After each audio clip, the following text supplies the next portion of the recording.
It's just going to be a quick start about how to cold start a Kubota Kommander z121s.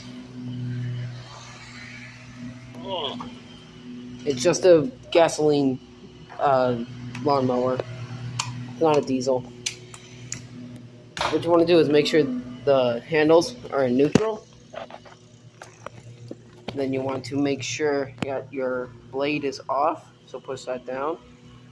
You want to push the throttle all the way up to the choke, and then turn the key all the way.